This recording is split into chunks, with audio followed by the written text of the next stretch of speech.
الحمد لله الذي ذي العزة والعلا والصلاة والسلام على سيد الأنبياء شمس الضحى بدر الدجى نور الهدى منبع الجود والعطاء أما بعد أعوذ بالله من الشيطان الرجيم بسم الله الرحمن الرحيم قل للمؤمنين يغضوا من أبصارهم صدق الله العظيم وصدق رسوله النبي الكريم ونحن على ذلك لمن الشاهدين والشاكرين والحمد لله رب العالمين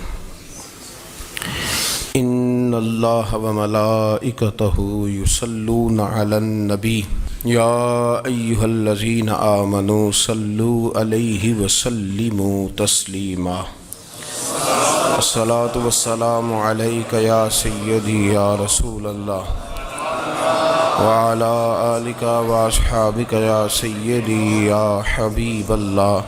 تمام تعریفیں حمد اور ثنا اللہ تبارک و تعالی کے لیے.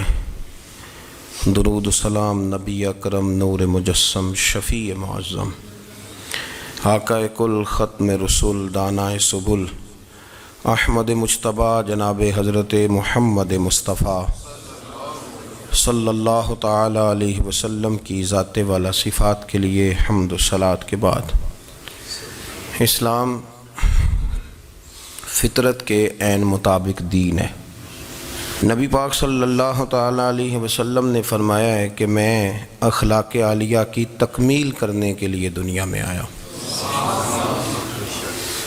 جتنے اخلاق ہو سکتے تھے، جتنی خوبصورتیاں ہو سکتی تھیں، جتنی اللہ کو محبوب تھیں، وہ ساری میرے نبی کریم نے بیان فرمائی. ساری رسول کریم صلی اللہ تعالی علیہ وسلم نے بیان کر دی ہیں، جتنی خوبصورتیاں ہو سکتی تھیں. کچھ لوگ ایسے ہوتے ہیں جو بیچارے بائی نیچر ہی کچھ پریشانیوں کا شکار ہوتے ہیں، اور قرآن مجید نے جو ارشاد فرمایا نا کہ کچھ لوگ نفس کی خواہش کو اپنا خدا بنا لیتے ہیں، تو وہ بلا وجہ بھی بہت ساری باتیں کرتے ہیں جن کا کوئی وجود نہیں ہوتا. عورت کو حقوق دلانے کے لیے بہت سارے لوگ بہت ساری غلط باتیں کرتے ہیں.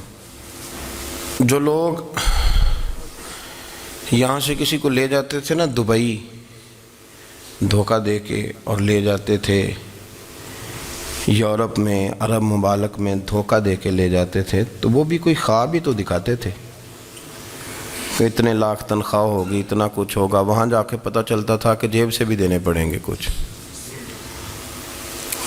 بہت سارے لوگ ایسے ہوتے ہیں، وہ سارے خوبصورتی کے نام پر ہی دھوکہ دیتے ہیں.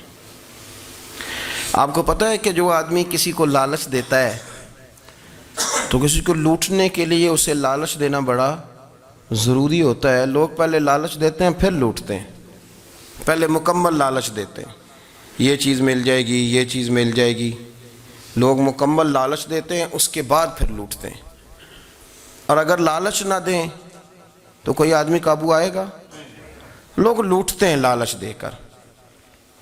اچھا، اب وہ جو جس کو لالچ دیا جا رہا ہوتا ہے وہ کہہ رہا ہوتا ہے کہ نہیں نہیں تمہیں نہیں پتا، وہ اس وقت ماننے کو تیار نہیں ہوتا. وہ کہتا ہے اتنی خوبصورت باتیں کر رہا ہے، اتنی اچھے پیغام دے رہا ہے، تم میرے دشمن ہو، تم مجھے منع کر رہے ہو. ہوش تب آتی ہے کہ جب سب کچھ لٹ جاتا ہے. عورت کو ویسے بھی قابو کرنا بڑا آسان ہوتا ہے. اعلیٰ حضرت بریلوی رحمۃ اللہ علیہ فرماتے ہیں بیٹیاں نازک شیشیاں ہوتی ہیں، ان کو تو ذرا سی چوٹ لگے تو ٹوٹ جاتی ہیں. دیکھیں کتنا بڑا جملہ کہا بریلی کے امام، نازک شیشیاں ہیں. ذرا کوئی آدمی گمراہ کرتا ہے، ذرا خراب کرتا ہے. اب دیکھیں نا، یہ جو بچیوں کو بچے مس گائیڈ کرتے ہیں، انہیں بڑے بڑے خواب دکھاتے ہیں، وہ بیچاری ماں باپ کو چھوڑ کے، بہن بھائی کو چھوڑ کے اس کے ساتھ شادی کرتی ہے. پھر جو اس کا بعد میں حشر ہوتا ہے، آپ ادلیاں نو سردار پہن تکے تے شرما والیاں نو جھوٹے ڈولیاں دے. پھر وہ بیچاری ماں باپ رکھتے نہیں، وہ ظلم کرتا ہے تو کتنی بڑی تکلیف میں وہ بچی آ جاتی. نازک شیشی ہوتی ہے نا تو ٹوٹ جاتی. یہی حال اب جدید خواتین اور یہ جو کچھ اینکر پرسن ہیں، یہ اصل میں نا یہ آپ کو سیاست سکھاتے ہیں، لیکن یہ مادر پیدر آزاد لوگ ہیں، بالکل آزاد. یہ تو علماء شور نہ کریں، بات نہ کریں، گفتگو نہ کریں، مشائخ بات نہ کریں، اور یہ جو کچھ سنجیدہ اور دینی طبقہ ہے یہ کچھ شور نہ کرے، یہ تو روڈوں پہ ننگے ہو کے آ جائیں معاذ اللہ. خوفناک نظریہ رکھتے ہیں یہ لوگ. عورت کو کہتے ہیں تیرے حقوق ہم تجھے لے کے دیں گے. مثلاً وہ کون سا حق ہے جو تم نے لے کے دینا ہے؟ میرے نبی کریم صلی اللہ علیہ وسلم اس کو بیٹی بھی بنایا ہے، اس کو بہن بھی بنایا ہے، اس کو ماں بھی بنایا ہے، اسے بیوی کا عالی شان رتبہ بھی عطا فرمایا ہے. اور چونکہ بیٹی کا بھی حق بڑا بیان کیا جاتا ہے، بہن کا بھی، ماں کا بھی. اور بیوی کے معاملے میں لوگ سمجھتے ہیں کہ زیادہ بات نہیں کرنی چاہیے، شاید مسئلہ خراب ہو جائے. حالانکہ نبی پاک صلی اللہ تعالیٰ علیہ وسلم نے بیوی کے بارے میں پتہ کیا فرمایا؟ فرمایا جب تم نکاح کر لیتے ہو تو اپنا ایمان محفوظ کر لیتے ہو. اب میں اس کی شرح نہیں کرتا، اب خود کر لیجئے گا کہ وہ ایک ایسی شخصیت ہوتی ہے کہ جس کی موجودگی میں آپ کا ایمان محفوظ ہے. اب میں نہیں سمجھتا کہ اس سے بڑی بات کوئی اور ہو سکتی ہے، جس کی موجودگی میں آپ کا ایمان. اور بھئی یہ حدیث پاک عرض کر رہا ہوں، نکاح جب کوئی کر لے تو اس نے اپنا ایمان مکمل کر لیا. اس کا معنی یہ ہوا کہ آپ کا ایمان محفوظ ہے اس کی موجودگی میں. تو اس سے زیادہ بھی، یعنی ایمان سب سے قیمتی چیز ہے نا، تو اس کے محفوظ ہونے کی وجہ حضور نے نکاح بیان کر دی. تو اب میرا خیال ہے بیوی اگر کوئی اس سے بڑا حقوق مانگے گی تو بیوقوفی کرے گی. اتنا بڑا درجہ نبی کریم نے اسے عطا کر دیا، اتنا بڑا مقام دے دیا کہ تو خامد کے ایمان کے محفوظ ہونے کا ذریعہ بن گئی ہے. عورت کو جو حقوق رسول کریم صلی اللہ تعالیٰ علیہ وسلم نے عطا فرمائے، نبی پاک نے جو حقوق دیے. دیکھیں نا، حضرت عبداللہ ابن عمر رضی اللہ تعالیٰ عنہ کی اہلیہ بیمار تھی، تو جلدی سے وہ آئے. تو جب بہت جلدی ہو، سفر بڑا شدید تھا، تو آپ نے جلدی سے نماز ادا کی، جلدی سے چلے. آپ کے خادم کہنے لگے حضور خیریت ہے؟ فرمایا میری بیوی بیمار ہے.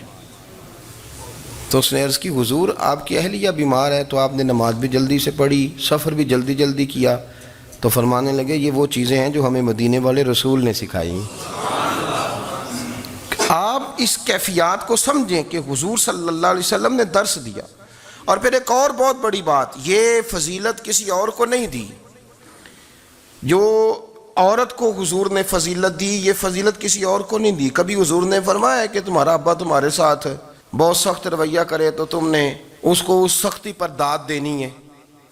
فرمایا چلو اگر وہ زیادتی بھی کرے تو تم نے اس کے ساتھ سلوک اچھا ہی کرنا ہے.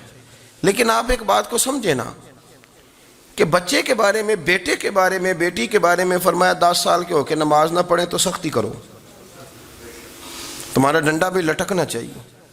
بہت ساری جگہوں پہ بہت سارے لوگوں کے لیے سختی کا حکم دیا، لیکن عورت کے لیے حضور نے جو جملے کہے، اصل میں ہم سمجھتے ہیں کہ یہ ایک بات ہے، مشہور ہو گئی ہے روایت حدیث، تو بس اس کے پس منظر پر اور جملوں کے حسن پر شاید معاذ اللہ غور کرنے کی ضرورت نہیں. ذرا اس لفظ کی تاثیر پر غور کریں. حضور نے فرمایا عورت ٹیڑھی پسلی سے پیدا کی گئی ہے، یہ ٹیڑھی ہے، اس کو سیدھا کرنے کی کوشش کرو گے تو ٹوٹ جائے گی. تو حضور پھر ہمارے لیے حکم کیا ہے؟ فرمایا جیسی ہے تم اسی کے ساتھ نبھا کرو. آپ سمجھیں کہ اتنا محفوظ حضور نے درجہ دے دیا بی بی کو، اتنا محفوظ کہ فرمایا غلطی بھی ہو تو میرے غلاموں تم اس کے ساتھ نبھا کرو، گزارا کر لو. کو کیا اور حق چاہیے عورت کو، جس کو اس کی غلطیوں سمیت نبی پاک نے قبول کرنے کا حکم دے دی کہ اس کی کمزوریوں سمیت قبول کر لو. اب اس کو اور کیا کوئی کمزوریوں سمیت قبول کرتا ہے؟ کبھی آپ دکان پہ بیٹھے ہو تو آپ کہیں بھی اس میں یہ بھی غلطی، میرے مال میں یہ بھی کمزوری ہے، یہ بھی کمزوری ہے، یہ بھی کمزوری ہے، تو کر لے قبول. کرتا ہے کوئی؟ کوئی شخص ایسا ہو جو کسی چیز کی کمزوریاں بیان کر کے کہ اسے قبول کرو؟ پر رسول کریم صلی اللہ تعالیٰ علیہ وسلم نے نا ہمیں سبق دیا، حضور نے ہمیں درس دیا، نبی پاک نے ہمیں پیغام دیا. فرمایا یہ ٹیڑھی ہے، سیدھی کرنے کی کوشش کرو گے تو بیچاری ٹوٹ جائے گی، تو اس کے ساتھ نبھا کر جاؤ. آپ میری بات کو سمجھیے گا. چلیں میں اس پر ایک اور بخاری مسلم کی حدیث پڑھتا ہوں. حضرت سلمان فارسی رضی اللہ تعالیٰ عنہ اور حضرت ابو دردہ کے درمیان بھائی چارہ تھا۔ مکے سے مدینے جب لوگ آئے تو حضور نے بھائی بھائی بنایا تھا، ان کے درمیان بھائی چارہ تھا، تو ابھی پردے کی آیات نازل نہیں ہوئی تھیں تو لوگ ایک دوسرے کی طرف جاتے تھے۔ حضرت سلمان فارسی رضی اللہ تعالیٰ عنہ حضرت ابو دردہ رضی اللہ تعالیٰ عنہ کے گھر میں تشریف لے گئے تو دیکھا کہ ان کی بیوی بڑی غمگین بیٹھی ہیں۔ تو ہم نے فرمایا بہن کیا ہوا؟ تو کہنے لگی تمہارے بھائی کو دلچسپی کوئی نہیں رہی، ہر روز روزہ رکھ لیتا ہے اور ساری رات نفل پڑھتا ہے۔ حضرت سلمان فارسی کہنے لگے ٹھیک ہے کر لیتے ہیں بندوبست۔ نماز دین ہے کہ نہیں؟ دین ہے نا یہ چیزیں۔ لیکن حضرت سلمان فارسی جناب ابو دردہ سے کہنے لگے آج میں نے تیرے گھر میں رہنا رات کو، کیونکہ وہ تو ساری رات نماز پڑھتے تھے، نفل پڑھتے تھے۔ انہوں نے کہا ٹھیک ہے، ایک بستر لا کے بچھا دیا حضرت سلمان فارسی کے لیے۔ سلمان فارسی فرمانے لگے دوسرا بھی لا۔ کہا وہ کیا کرنا ہے؟ فرمانے لگے تو نے بھی سونا ہے، میں نے بھی سونا ہے، تو نے بھی سونا ہے، عشاء پڑھیں گے اور پھر دونوں سوئیں گے۔ کہا میں نے تو نماز پڑھنی ہے۔ فرمایا تہجد کے وقت اٹھ کے پڑھیں گے، اللہ کے رسول بھی رات آخری حصے میں جا کے نماز پڑھتے ہیں۔ ادھر ساتھ سلا لیا، وہ تھوڑی کو دیر سوئے، اب عادت تھی ساری رات اٹھنے کی، ذرا اٹھنے لگے بستر سے تو حضرت سلمان فارسی فرمایا چپ کر کے سو جا، وہ بڑی رات پڑی ہوئی، چپ کر کے سو جا۔ وہ لیٹ گئے، پھر اٹھنے لگے تو فرمایا سو جا چپ کر کے، بڑا ٹائم ہے۔ سحری کے وقت اٹھے، نفل پڑھے، ان کا ارادہ تھا روزہ رکھنے کا، تو فرمانے لگے کل رکھا تھا نا نفلی روزہ؟ جی رکھا تھا۔ پرسوں بھی رکھا تھا، ترسوں بھی رکھا تھا۔ فرمایا آج نہیں رکھنا، آج میں تیرا مہمان ہوں، سارا دن اکٹھے مل کے روٹیاں کھائیں گے، آج نہیں روزہ رکھنا، سلا دیا۔ اب حضرت ابو دردہ رضی اللہ تعالیٰ عنہ کہہ تو کچھ نہ سکے، پر کہنے لگے سلمان تمہیں پتہ ہے تم کیا کر رہے ہو؟ نہ تم نے مجھے رات اٹھ کے زیادہ نفل پڑھنے دیے، سویرے روزہ نہیں رکھنے دیا۔ تو حضرت سلمان فارسی کہنے لگے کوئی لمبی بات تو نہیں نا، چلتے ہیں نا ابھی فجر میں مسجد نبی میں، تو نبی پاک کو بتاتے ہیں۔ سرکار دو عالم علیہ السلام کی خدمت میں تو اپنی بات کرنا، میں اپنی کروں گا، حضور نتیجے کا اعلان فرما دیں گے، بات طے ہو جائے گی۔ حاضر خدمت ہوئے، عرض کی یا رسول اللہ صلی اللہ تعالیٰ علیہ وسلم یہ ساری رات نفل پڑھتے ہیں، ہر روز روزہ رکھتے ہیں، ان کی اہلیہ غمگین بیٹھی ہیں، حکم فرمائیں۔ تو نبی پاک صلی اللہ علیہ وسلم نے فرمایا پھر ہوا کیا؟ یا رسول اللہ میں نے رات سلایا ہے، سحری میں اٹھایا ہے، سویرے روزہ نہیں رکھنے دیا۔ نبی پاک نے فرمایا سلمان فارسی نے ٹھیک کیا ہے، سلمان فارسی نے ٹھیک کیا۔ پھر حضور نے فرمایا، نبی کریم نے فرمایا ابو دردہ تیرے اوپر اگر اللہ کا حق ہے، اس کے رسول کا حق ہے، دین کا حق ہے، تو فرمایا تیری آنکھ کا بھی تیرے اوپر حق ہے، تیرے وجود کا بھی تیرے اوپر حق ہے۔ یہ حضور نے فرمایا تیرے بچوں کا بھی تیرے اوپر حق ہے، تیری بیوی کا بھی تیرے اوپر حق۔ اس حق کو بھی سمجھے، حقوق اللہ بھی ہیں، پر تیری آنکھ کا بھی تیرے اوپر کیا مانا کہ تیری آنکھ سونا چاہتی ہے تو اسے سلا بھی، تیرے وجود کا بھی تیرے اوپر حق ہے، تو تیرا وجود آرام کرنا چاہتا ہے تو اسے آرام بھی کرا۔ اور پھر وہاں نبی پاک صلی اللہ علیہ وسلم نے فرمایا میں تم سب، سننا یہ لفظ حدیث کے، حضور نے اسی موقع پر فرمایا میں تم سب سے زیادہ اپنے رب کو جانتا ہوں اور میں تم سب سے بڑھ کر اپنے رب سے ڈرتا ہوں۔ حضور فرمانے لگے میں روزہ بھی رکھتا ہوں، افطار بھی کرتا ہوں، یعنی کبھی رکھتا ہوں اور کبھی نہیں رکھتا۔ فرمایا میں نفل بھی پڑھتا ہوں اور اپنی بیویوں کو وقت بھی دیتا ہوں۔ سرکار مسجد میں بھی آتے تھے، نواسوں کے ساتھ کھیلا بھی کرتے تھے، ان کے ساتھ پیار بھی کرتے تھے۔ تو اتنے بڑے حقوق حضور نے بیان فرمائے عورتوں کے کہ تمہاری بیوی کا بھی تمہارے اوپر۔ لو ایک حدیث بخاری کی اور یہاں بیان کر دیتا ہوں۔ ایک شخص نے آ کے عرض کی یا رسول اللہ صلی اللہ تعالیٰ علیہ وسلم جہاد کے لیے تیاری ہو گئی ہے، صفیں بن رہی ہیں، مجاہدین کی تیاری ہے، تو میرا بھی نام لکھ دیا گیا ہے مجاہدوں کی لسٹ میں، لیکن یا رسول اللہ صلی اللہ تعالیٰ علیہ وسلم میری بیوی نے حج کی تیاری کر لی ہے اور میرے دوستوں نے، صحابہ نے میرا نام مجاہدین کی لسٹ میں لکھ دیا، تو میرے لیے کیا حکم ہے؟ یہ بخاری مسلم ہے۔ تو نبی پاک صلی اللہ تعالیٰ علیہ وسلم نے فرمایا جہاد پہ کوئی اور چلا جائے گا تو بیوی کے ساتھ حج کرنے جا، اسے محرم کی ضرورت ہے، وہ تیرے بغیر کیسے جائے گی؟ مجاہدین کو تو اور مجاہد مل جائے گا، پر تو اپنی بیوی کے ساتھ جانا۔ نبی پاک صلی اللہ علیہ وسلم نے مرد کو محافظ بنایا ہے، عورت کو مرد کا قیدی نہیں بنایا، بلکہ عورت کو حفاظت عطا کی اور مرد کو اس کا محافظ بنایا۔ اب بچیاں آزاد ہونا چاہتی ہیں، اور آزادی بھی وہ والی کہ جو بنیادی طور پر آزادی نہیں، فحاشی ہے۔ میں نے بہت پہلے کہا ہے کہ اسلام بیٹیوں کو قیمتی سمجھتا ہے، جس بندے کے پاس 20 تولے سونا ہو وہ چوک میں لے کے نہیں آتا، وہ قیمتی چیز ہے، اس نے چھپا کے رکھی ہوتی ہے۔ تو جو نبی پاک صلی اللہ علیہ وسلم کا کلمہ پڑھنے والے بیویاں، اسلام انہیں قیمتی سمجھتا ہے، کہتا ہے کہ تم قیمتی ہو لہذا گھر کے اندر رہو، تم باہر نہ ہو۔ لیکن عورتیں ہیں کہ ان کو بلا وجہ لوگ خراب کر دیتے ہیں اور بلا وجہ وہ اس مغالطے کا شکار ہو جاتی ہیں۔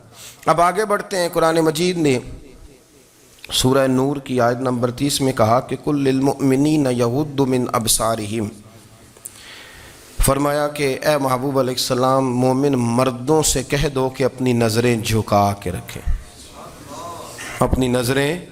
اور اگلی آیت میں فرمایا وَقُلْ لِلْمُؤْمِنَاتِ يَغْضُضْنَ مِنْ أَبْصَارِهِنَّ، فرمایا کہ اے محبوب مومن عورتوں سے بھی کہہ دو کہ اپنی نظریں جھکا۔ مرد بھی اپنی نظر جھکا کے رکھے گا عورت کی طرف، لیکن یہ ساری پابندی صرف مرد پر نہیں، عورت بھی غیر محرم کا چہرہ نہیں دیکھے گی، اس پر بھی اسی طرح نظر جھکانے کا حکم ہے، جس طرح کہ وہ ہر دکاندار کو بھائی جان کہہ کے گفتگو کرنے کی اس کو بھی اجازت نہیں ہے کہ وہ بھی وہ سمجھے کہ پابندی تو مرد نے کرنی تھی، میں نے تھوڑی کرنی تھی۔ وہ جس کے پاس جائے، جہاں بھی جائے، ڈاکٹر کے پاس جائے، باہر جائے، تو وہ جس طرح مرضی اس کا دل چاہے وہ بات چیت کرے، اس کی عورت کو بھی اجازت اسلام نہیں دیتا۔ بنیادی طور پہ اسلام شرم و حیا کا دین ہے، حیا کی بات کرتا ہے۔ حیا کی جب ہم تعریف کرتے ہیں تو حیا کی تعریف یہ ہے کہ کوئی کبھی چیز دیکھ کے نہ تو آپ کی طبیعت میں کراہت محسوس ہو، آپ کوئی غلط جملہ منہ سے نکالتے ہوئے ذرا جھجکیں، آپ کوئی غلط بات کرتے ہوئے تھوڑا بوجھ محسوس کریں۔ ہمارے ہاں تیزی سے فروغ پایا ہے بے حیائی نے، سنگیوں کی محفلیں، یاروں کی محفلیں، اس میں غلیظ گفتگو ہوتی ہے، الا ماشاء اللہ۔ جن دوستوں کو بڑی پاک صاف گفتگو کرنی چاہیے، دوستی کا رشتہ بڑا مقدس رشتہ ہے، جو یہاں ایک دوسرے سے پیار کریں گے جنت میں بھی اکٹھے داخل کیے جائیں گے۔ شرط یہ ہے کہ پیار اللہ رسول کی رضا کے لیے ہو، لیکن اس کے اندر اگر آپ کی گفتگو کچی ہو، کمزور ہو، فحاشی والی ہو، عریانی والی ہو، وہ ہمارے ہاں تو اب اس کو لوگ فیشن سمجھتے ہیں، اس کو مردانگی کی علامت سمجھتے ہیں کہ وہ جی ساری باتیں جی وہاں ہو گئیں، اور جس کا جو جی چاہا اس نے کہا۔ آپ جب حیا کے دائرے میں ہوتے ہیں تو آپ خود بھی سکون محسوس کرتے ہیں۔ دیکھیں نا، آپ کو نیند سکون سے کہاں آتی ہے؟ جہاں کمرہ بند ہو، چاروں جانب دیوار ہے، اوپر چھت ہے، خالی دروازہ بھی کھلا ہوا ہو نا، تو جب بندہ سکون لینا چاہتا ہے تو کہتا ہے یار ذرا دروازہ ذرا بند کر دو۔ وہ اچھی طرح اپنے آپ کو چھپا لیتا ہے نا حیا کے پردے میں، تو اللہ اسے سکون عطا کرتا ہے۔ اور جو اس سے بھی زیادہ ٹھنڈی نیند میں جانا چاہتا ہے وہ کہتا ہے لائٹ بھی بند کر دو۔ اب وہ مکمل طور پہ سمجھتا ہے کہ میں چاروں جانب سے چھپ گیا ہوں، اگر میں کھل کے بھی سو جاؤں گا تو میرا چونکہ پردہ قائم ہے تو مجھے کوئی دشواری نہیں ہوگی۔ آپ جب چھپ جاتے ہیں، جب آپ حیا کے اندر سمٹ جاتے ہیں، جب آپ چادر کے اندر آ جاتے ہیں تو آپ بہت ساری جگہوں پہ آسانی محسوس کرتے ہیں۔ تو حیا تو آپ کو سکون دیتی ہے، حیا تو دل کو راحت دیتی ہے۔ میں بڑی ذمہ داری سے بات عرض کرتا ہوں، قرآن مجید نے نا ایک مقام پہ مذاق کو، ایک مزاح ہوتا ہے خوش طبی، وہ نہیں، مذاق اڑانا، قرآن پاک نے نا مذاق کو ایک جگہ پہ جاہلوں کا طریقہ بھی قرار دیا ہے۔ بنی اسرائیل کے لوگوں سے حضرت موسیٰ نے کہا کہ گائے ذبح کرو اور ایک ٹکڑا مقتول کو مارو، زندہ ہو کے خود بتا دے گا مجھے کس بندے نے قتل کیا۔ تو کہنے لگے آپ ہمارے ساتھ مذاق کر رہے ہیں۔ تو قرآن مجید کہتا ہے کہ حضرت سیدنا موسیٰ علیہ السلام فرمانے لگے اعوذ باللہ ان اکون من الجاہلین، فرمانے لگے میں اللہ کی پناہ مانگتا ہوں کہ میں جاہلوں میں سے ہو جاؤں۔ یہ مذاق کرنا تو جاہلوں کا طریقہ ہے۔ اگر آپ کی زبان سے بے حیائی کا جملہ نکل گیا، اگر آپ کی زبان سے بے حیائی کا جملہ نکل گیا، آپ نے کہہ دیا کہ ہم آزاد لوگ ہیں، جو مرضی کریں گے، جو مرضی کہیں گے، جو ہمارا دل میں آئے گا کریں گے، تو پھر تو لوگ آپ کا وہ حشر کریں گے کہ آپ سے برداشت ہی نہیں ہوگا۔ جس کا لوگ مذاق بنا لیتے ہیں اور جو مذاق بن جاتا ہے پھر اسے کوئی جینے دیتا ہے۔ آپ حیا کی چادر میں چھپیں گے تو بچیں گے۔ اگر آپ نے اپنا مذاق بنوا لیا یہ کہہ کے کہ میں نے مرضی کرنی ہے، پھر یاد رکھنا چھپنے کو جگہ نہیں ملے گی، پھر تکلیف میں آ جائیں، پھر بہت بڑی اذیت کا شکار ہو جائیں۔ شرم و حیا، عرب کے اندر جو کواری لڑکیاں تھیں ان میں بڑی حیا ہوتی تھی۔ الحمدللہ میں بڑے فخر سے کہتا ہوں کہ میرے پنجاب کی، میرے پاکستان کی بیٹیاں بھی 20 دفعہ ان کا ابا کہے تیری شادی کرنی ہے تو وہ آنکھ نہیں اٹھا پاتی آج بھی۔ یہ تو وہ چند لوگ ہیں جو کہتے ہیں ہم ہائی کلاس ہو گئے، ہمیں نہیں پتا کہ وہ روشن خیال ہو گئے ہیں کہ روغن خیال ہو گئے، پتہ نہیں کدھر چلے گئے۔ ورنہ ہماری بیٹیاں آج بھی جب ان سے ان کا باپ، ان کی ماں بات کرتی ہے تیری شادی کی، تو وہ تو شرم کے ساتھ پچھلے سے پچھلے کمرے میں چھپتی ہیں۔ یہ اللہ نے فضل کیا ہوا ہے اس ملت پر۔ تو عرب کی لڑکی بڑی حیا والی ہوتی تھی، اس سے کوئی بات کرنی پڑتی تھی تو 20 دفعہ بات کی جاتی، پھر بھی وہ عورت چھپتی پھرتی تھی۔ حضرت عائشہ صدیقہ رضی اللہ تعالیٰ عنہ فرمانے لگیں میرے نبی پاک صلی اللہ علیہ وسلم عرب کی کواری لڑکیوں سے بھی زیادہ حیا کرنے والے۔ قاضی اعجاز مالکی نے، شیخ عبدالحق محدث دہلوی نے، دیگر بزرگ جو سیرت نگار گزرے انہوں نے لکھا ہے کہ نبی پاک صلی اللہ علیہ وسلم کے اندر 100 مردوں سے زیادہ طاقت تھی، 100 مردوں سے زیادہ طاقت۔ اب جو بات کہنے لگا ہوں، جو نتیجہ دینے لگا ہوں، اس پر خاص توجہ آپ فرمائیں گے۔ ذرا فکری طور پر، نظریاتی طور پر ایک چیز کو سمجھیے۔ ہم سمجھتے ہیں کہ جوان لڑکا ہے جی جو مرضی کرے، عمر ہے جی۔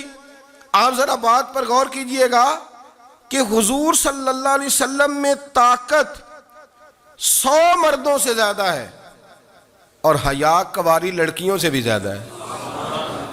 ذرا اس بات کا تقابلی جائزہ کیجئے گا کہ طاقت 100 مرد سے زیادہ ہے لیکن حیا کواری لڑکی سے بھی زیادہ ہے۔ اس کا معنی یہ ہوا کہ جس ٹہنی کو پھل زیادہ لگ جاتے ہیں وہ جھکا کرتی۔ تو حیا تو حسن ہے، حیا تو آپ کو پاک صاف کرے گا، حیا تو آپ کو نرالا کرے گا، انوکھا کرے گا۔ وہ ہمارے ایک دانشور ہے، انہوں نے مضمون لکھا، کئی باتیں بڑی پسند آتی ہیں۔ وہ کہتے ہیں کہ میری اہلیہ، ان کو بھی کسی نے مس گائیڈ کر دیا تھا، حالانکہ اچھی خاتون ہے، کسی نے مس گائیڈ کر دیا۔ تو وہ بھی سماجی اور ویلفیئر اور یہ خواتین کو شوق ہوتا نا بننے کا، تو وہ بھی سماج کے اندر اچھا مقام تلاش کرنے کے موڈ میں آ گئی۔ تو کہیں ایک دن جانا تھا تو بڑی بن سنور کے میرے ساتھ وہ گاڑی میں بیٹھ گئی۔ تو میں گاڑی میں، عورتوں کو یہ بھی مسئلہ ہوتا ہے نا کہ ہماری تعریف کرو، تو کئی دفعہ بعض مردوں بیچاروں کو جھوٹ بولنا پڑتا ہے، تو زبردستی کراتی ہیں نا جی۔ تو اس میں گنجائش بھی دی ہے شریعت نے گنجائش دی ہے کہ کبھی بیوی کو راضی کرنے کے لیے خلاف واقعہ بات کرنی پڑے تو کر لینی چاہیے، تو وہ کراتی بھی ہیں۔ 3 موقع پر خلاف واقعہ بات کرنے کی اجازت ہے، یعنی واقعہ کے خلاف بھی آپ بات کر سکتے ہیں۔ جنگ کے موقع پر 2 لوگوں کو صلح کرانے کے لیے اور بیوی کو راضی کرنے کے لیے کر لیں کوئی ایسی بات، بے شک اپنی طبیعت پہ جبر کر کے کر لیں، گنجائش ہے، اجازت ہے۔ تو وہ کہتے ہیں جب وہ گاڑی میں میرے ساتھ بیٹھی بن سنور کے، تو وہ تقاضا کرنے لگی کہ میں نے بڑے اچھے کپڑے پہنے ہیں پر آپ نے توجہ نہیں کرائی۔ تو وہ سیاںا بندہ تھا، وہ چاہ رہا تھا کہ میری خاتون سمجھ جائیں۔ وہ کہتے ہیں مجھے پتہ تھا کہ بیچاری مس گائیڈ ہو گئی ہے، دل کی بڑی اچھی ہے، سیاਣੀ ہے، لیکن اس کو کچھ خواتین نے، کچھ لوگوں نے مل کے اس کو ذہن غلط کر دیا ہے کہ سماج میں نکلو، باہر جاؤ، کام کرو، فلاں کرو، اپنی مرضی سے جیو۔ تو میرے ساتھ گاڑی میں بیٹھی کہیں جانے کے لیے، تو مجھ سے کہنے لگی کہ آپ نے میری طرف توجہ ہی نہیں کی، آپ نے کوئی ذکر ہی نہیں کیا کہ میں کیسی لگ رہی ہوں۔ تو وہ کہتے ہیں میں نے اسے کہا کہ اگر تو ناراض نہ ہو تو پھر میں صحیح والی تعریف کر دوں۔ تو اس نے کہا کہ آپ کر دیں۔ تو کہتے ہیں میں نے درد سے اور خلوص سے اپنی بیوی سے کہا، خلوص کے ساتھ میں نے کہا میں تو روز گھر ہوتا ہوں، روز شام کو گھر ہوتا ہوں، اگر تو میرے لیے تیار ہوتی تو میں تیری تعریف کرتا، لیکن آج تو باہر جانے کے لیے تیار ہوئی، تو پھر ان سے تعریف کی امید رکھ جن کے لیے تو نے تیاری کی ہے۔ میرے لیے تیاری کرتی تو میں تو ہر شام تیرے پاس ہوتا ہوں۔ کہتے وہ میرے لفظوں میں درد تھا تو وہ بھی رو پڑی اور کہنے لگی آپ گاڑی روک دیں، مجھے باہر جا کے کسی کو راضی نہیں کرنا، میں نے اسے راضی کرنا ہے جس کو رب کریم نے میرا شوہر بنایا ہے اور میرے لیے منتخب کیا ہے میرے ماں باپ کو، میں واپس لوٹتی ہوں۔ یہ ایک پہلو ہے سلگتا ہوا، اس کو سمجھا جائے۔ رسول کریم صلی اللہ علیہ وسلم عرب کی کواری لڑکیوں سے زیادہ حیا والے تھے، کواری لڑکیوں سے زیادہ حضور حیا فرمایا کرتے تھے۔ جب خانہ کعبہ کی مکہ شریف میں تعمیر ہو رہی تھی نا، اہل عرب اس کو تعمیر کر رہے تھے، تو نبی پاک صلی اللہ علیہ وسلم اپنے چچا حضرت عباس کے ساتھ خانہ کعبہ کی تعریف میں مصروف تھے۔ تو عرب کے لوگ چونکہ لمبا کرتا پہنتے تھے پیروں تک، تو نیچے اگر کسی وقت کوئی چیز نہیں بھی ہوتی تھی تو کسی کو وہ نظر نہیں آتی تھی، چونکہ پردہ رہتا تھا، ایک لمبا کرتا پہنا ہوا ہوتا تھا۔ تو جب بچے، سرکار کی عمر مبارک بھی ابھی تھوڑی تھی، تو اس طرح بچے جب نکلتے تو وہ کئی دفعہ اپنی تہمد اتار دیتے نیچے سے، اور کوئی مزدوری کرنے لگتے تو 3-4 طے کر کے نا تہمد کی کندھے پہ رکھ لیتے، جس طرح کبھی دیہاتوں میں لوگ کپڑا سر پہ رکھتے تھے کہ اوپر اگر کوئی وزنی چیز رکھیں گے تو وہ تکلیف نہیں دے گی۔ نبی پاک صلی اللہ علیہ وسلم بھی سب لوگوں کے ساتھ خانہ کعبہ کی تعمیر میں شامل تھے۔ تو حضرت عباس رضی اللہ تعالیٰ عنہ نے کہا حضور سے، ابھی اعلان نبوت بھی نہیں فرمایا تھا، بھتیجے آپ بھی تہمد اتاریے، یہ صحیح مسلم میں حدیث موجود ہے، اور اس کو کندھے پہ رکھ لیجیے، آپ اینٹیں اٹھا اٹھا کے لا رہے ہیں تو ذرا آپ کو تکلیف نہیں ہوگی۔ تو سرکار دو عالم صلی اللہ علیہ وسلم سے یہ بات کہی، اور پھر جلدی سے حضور کی تہمد کو نکال کے نا، حالانکہ لمبا کرتا پہنا ہوا ہے، تو وہ جیسے ہی ان کے کندھے پہ رکھا اینٹیں رکھنے کے لیے، تو سرکار تو زمین پہ گر گئے، بے ہوش ہو گئے، آنکھیں آسمان کی طرف، اور پھر حضور پکار رہے ہیں آزاری آزاری آزاری، میرا تہمد دے دو، میرا تہمد دے دو۔ کبھی کوئی شخص اس وجہ سے بھی بے ہوش ہوا ہے کہ میرے وجود سے کپڑا اتر گیا ہے؟ حالانکہ سرکار پر وہ بے ہوشی بھی نبی پاک کا وہ جو غلبہ ہے نا شرم و حیا کا، اس کی وجہ سے ہوئی، ورنہ تو حضور فرماتے ہیں کہ میری آنکھیں سو جاتی ہیں، دل تو میرا اس عالم میں بھی جاگتا رہتا ہے۔ تو سرکار زمین پہ تشریف لے آئے، آنکھیں میرا تہمد دے دو، میرا تہمد دے دو، تو جلدی سے انہوں نے تہمد دیا تو حضور نے باندھ لیا۔ پھر طبیعت مبارک میں تسلی ہوئی، یعنی ہم اس رسول کے غلام ہیں کہ جن کے تو وجود سے کپڑا اتر جائے تو حضور برداشت نہیں کرتے، قبول نہیں فرماتے، تکلیف شروع ہو جاتی۔ لیکن یہاں نوجوان ہیں اور بڑا قد کاٹ ہے اور بڑے بڑے سمجھدار لوگ ہیں، گرمی آتی ہیں تو شارٹ کپڑے پہن کے گھومتے ہیں، ان کو خیال نہیں کہ یہ وہ والا لباس ہے جو باہر تو کیا گھر میں اماں کے سامنے نہیں پہننا چاہیے، بہنوں اور بیٹیوں کے سامنے نہیں پہننا چاہیے۔ آپ کی گفتگو میں شرم و حیا ہو، آپ کے لب و لہجے کے اندر حسن ہو۔ آپ کو پتہ ہے نبی پاک صلی اللہ علیہ وسلم نے فرمایا میری امت میں سب سے زیادہ حیا کرنے والے عثمان غنی ہیں، عثمان غنی سب سے زیادہ حیا کرنے والے۔ آپ فرمایا کرتے تھے جب سے حضور کا چہرہ دیکھا ہے میں نے کبھی اپنی شرمگاہ بھی نہیں دیکھی، میں نے آنکھوں کا وضو نہیں توڑا، اور جب سے حضور کے دست مبارک میں نے بیعت کے لیے سیدھا ہاتھ بڑھایا تو پھر سیدھا ہاتھ میں نے کبھی گندگی کو نہیں لگایا۔ حیات، آپ باتھ روم کے اندر بھی غسل فرماتے تھے تو کپڑوں سمیت کرتے تھے۔ کسی نے کہا حضرت جی واش روم کے اندر کیوں نہیں کپڑے اتارتے؟ آپ فرمانے لگے باہر بندوں سے حیا کرتا ہوں، اندر جاتا ہوں تو رب سے حیا نہیں شروع ہو جاتا، وہ تو دیکھ رہا ہے نا۔ تو میں جو بات آپ کی خدمت میں عرض کرنا چاہتا ہوں اس کو آپ سمجھیے گا میرے عزیز، کہ شرم والا مزاج، گفتگو بھی شرم والی، آنکھیں بھی شرم والی، لباس بھی شرم والا، دوستی یاری بھی شرم والی، بہت ساری ایسی باتیں۔ دیکھیں نا آپ ذرا، میں نے کہا کہ باتوں کو سن کے گزر نہ جایا کریں، اس کی گہرائی پر غور کریں۔ حضور علم کا سمندر ہے، سرکار سے زیادہ علم دنیا میں کسی کے پاس موجود نہیں ہے، اور صحابہ کو موقع ملا ہوا ہے اس سمندر سے فیض لینے کا، لیکن ان کی حالت یہ ہے کہ حضرت علی المرتضیٰ فرماتے ہیں 14 دن گزر جاتے، حضور سے کچھ سوال پوچھنا ہوتا تھا پر میں شرم کے مارے نہیں پوچھ پاتا تھا۔ 14 دن بخاری شریف میں موجود ہے۔ ایک دن نبی پاک صلی اللہ علیہ وسلم نے پوچھا صحابہ سے کہ وہ کون سا درخت ہے جس کے پتے نہیں گرتے، اور وہ درخت اس طرح ہے جس طرح مومن ہوتا ہے، وہ درخت میرے مومن کی طرح بتاؤ۔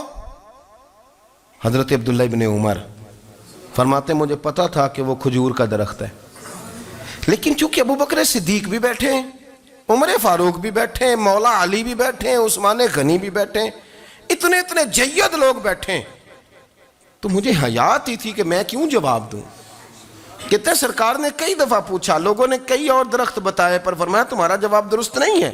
آپ حیا کے اس پہلو پر غور کریں کہ سوال کا جواب آتا ہے، سوال کا جواب، یعنی مجھے سوال کا جواب آتا اور پھر میں دوں نہ، مجھے بدعزمی نہ ہو جائے گی؟ یہ کیسے ممکن ہے کہ میری رات گزر جائے، مجھے پتا بھی تھا اور میں نے بتایا نہیں؟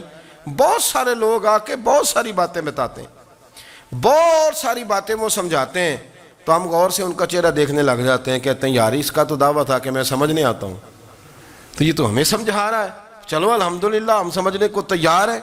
لیکن میرے عزیز پتہ بھی ہے جواب کا، علم بھی ہے، لیکن فرماتے ہیں میری حیا نے مجھے اجازت نہ دی کہ میں جواب دوں۔ آپ فرماتے ہیں پھر حضور سے صحابہ نے عرض کی کہ یا رسول اللہ آپ ہی بتا دیں وہ درخت کون سا ہے، تو حضور نے فرمایا بھئی وہ کھجور کا درخت ہے۔ تو آپ فرماتے ہیں میں دل میں کہہ رہا تھا کہ الحمدللہ میرا جواب درست ہے، حالانکہ میں نے جواب دیا ہی نہیں۔ تو لفظوں میں حیا، جملوں میں حیا، آنکھوں میں حیا، اٹھنے میں حیا، بیٹھنے میں حیا، چلنے میں حیا ایک خوبصورت حسن ہے۔ اور نبی پاک صلی اللہ علیہ وسلم نے فرمایا جب تو بے حیا ہو جائے نا پھر تو آزاد ہے، پھر تو جو مرضی کا، پھر تو جو۔ اس لیے بزرگ جب کسی کو بے حیا کہتے تھے نا، اللہ اکبر، اور جب کسی کو کہتے تھے نا یہ بے حیا ہے تو لوگ سمجھتے تھے کہ ہلکی سی بات کر دی ہے، لیکن ان کا معنی یہ ہوتا تھا کہ بس بھئی اب اس کے ساتھ کوئی کلام کرنے کی ضرورت ہے، اس کو اب اصلاح کی ضرورت نہیں، یہ بے حیا ہے۔ کیا معنی؟ کہ اب یہ جو اس کے دل میں آئے گا وہ کرے گا، جو اس کی طبیعت چاہے گی وہ کرے گا، اب یہ کسی پہلو بھی قابو آنے کو تیار بے حیا ہو گیا۔ بے حیائی بہت بڑا عیب ہے۔ اور جو لوگ کہتے ہیں کہ ہمیں بالکل آزادی ہونی چاہیے، ہمارا اپنا جسم ہے تو ہماری اپنی مرضی چلے گی۔ ایک وزیر صاحب ہیں، پتہ نہیں میں ان کو جانتا تو نہیں، انہوں نے سینٹ میں تقریر کی ہے، میں نے ان کی بات سنی ہے۔ اس نے کہا نہیں بھائی، جسم رب کا ہے تو مرضی بھی تو رب کریم کی چلے گی، اور مرضی بھی اللہ کی۔ یہ مجھے تھوڑا سا مسئلہ ہے جسم پر، کبھی کبھی مجھے کثرت سفر سے الرجی ہو جاتی ہے۔ میرے ساتھ لوگ نا دل سے پیار کرتے ہیں، شاید ہی کوئی اچھا ڈاکٹر ہو جس تک میرے سنگی مجھے لے کے نہ گئے ہوں، پر جسم اللہ کا ہے نا، مرضی بھی جب وہ چاہے گا صحت دے گا۔ کیوں کچے کاموں میں لوگ پڑ گئے، کیوں غلط لوگ سوچ میں پڑ جاتے ہیں؟ یہ اسی کا ہے، اور جب وہ چاہے گا، آپ اس بات کو اچھے طریقے سے سمجھ لیں کہ جو اپنی مرضی چوکوں چوراہوں میں کر رہے ہوتے ہیں نا، جو مرضی گاندمند، وہ جانور ہوتے ہیں، وہ جانور ہوتے ہیں جو نہ چونک دیکھتے ہیں، نہ گلی دیکھتے ہیں، نہ انہیں پتہ ہوتا ہے کہ جگہ کون سی ہے۔ وہ انسان، میں نے کہہ دیا جو میں نے کہنا تھا، میں نے کہہ دیا، وہ جانور ہوتے ہیں۔ اور جو کچھ انسان ہوتے ہیں نا، ان کے اندر کچھ نہ کچھ پھر شرم حیا بھی ہوتی ہے۔ وہ چوکوں چوراہوں میں وہ حرکتیں اور وہ کام نہیں کرتے جو جانور کرتے ہیں۔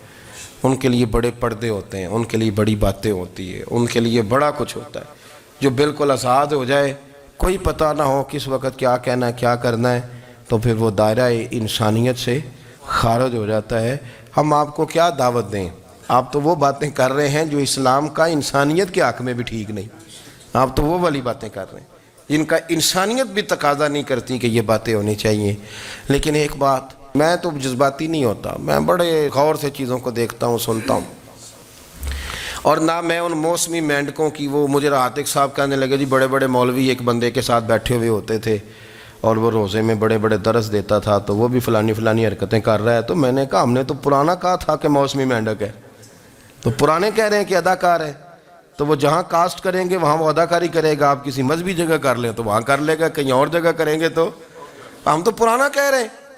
تو کسی کو کبھی سمجھ آتی ہے تو کسی کو کبھی اور جگہ جا کے سمجھ آتی ہے۔ ہم ان لوگوں سے پریشان نہیں ہوتے، کیوں؟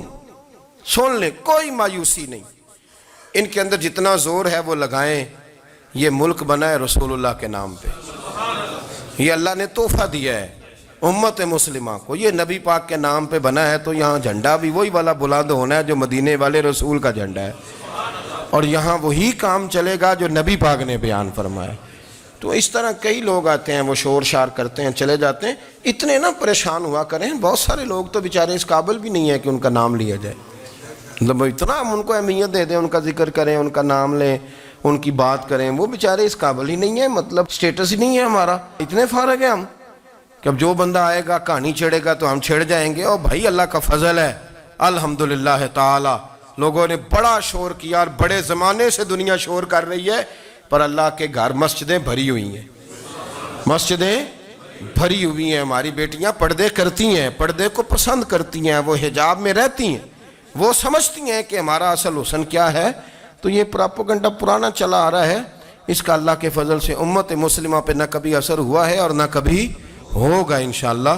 اللہ تعالی ہمیں حق پر استقامت عطا فرمائے۔